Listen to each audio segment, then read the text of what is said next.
आगे अखड़ी हो हमर यार मनवा तो एक बेर बात कर लगे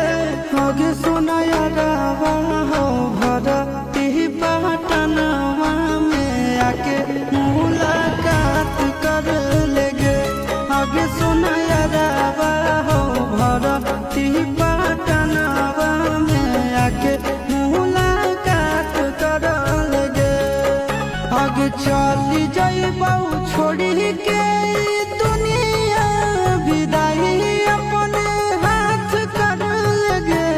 आगे सुना यारवा हो भर